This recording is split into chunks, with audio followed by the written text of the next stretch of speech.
بسم اللہ الرحمن الرحیم، السلام علیکم ورحمۃ اللہ وبرکاتہ۔ گھر سے نکلنے کا محفوظ اور کامیاب عمل۔ حضرت انس بن مالک رضی اللہ تعالیٰ عنہ فرماتے ہیں کہ رسول اللہ صلی اللہ علیہ وآلہ وسلم نے ارشاد فرمایا، جب کوئی شخص اپنے گھر سے نکلتے وقت یہ دعا پڑھ لے، بسم اللہ توکلت علی اللہ لا حول ولا قوت الا باللہ، تو فرشتوں کی طرف سے اسے کہا جاتا ہے تمہارا کام بنا دیا گیا اور تمہاری ہر برائی سے حفاظت کی گئی، اور شیطان نا امید ہو کر اس سے دور ہو جاتا ہے۔ کتاب کا حوالہ یہ نیچے موجود ہے۔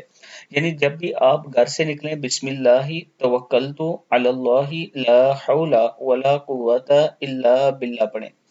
اس کے پڑھنے سے اللہ تعالیٰ آپ کو کامیابیاں بھی دے گا، اللہ تعالیٰ آپ کی حفاظت فرمائے گا۔ آج کل جو حالات چل رہے ہیں اس میں ضرور آپ یہ دعا پڑھ کے گھر سے نکلا کریں، اپنے بچوں کو بھی یہ دعا ضرور سکھائیں تاکہ وہ بھی گھر سے جب باہر جائیں تو دعا پڑھ کے جائیں، گھر میں جب داخل ہوں تو دعا پڑھ کے داخل ہوں، تو اللہ تعالیٰ کا کرم ہوگا۔ السلام علیکم ورحمۃ اللہ وبرکاتہ۔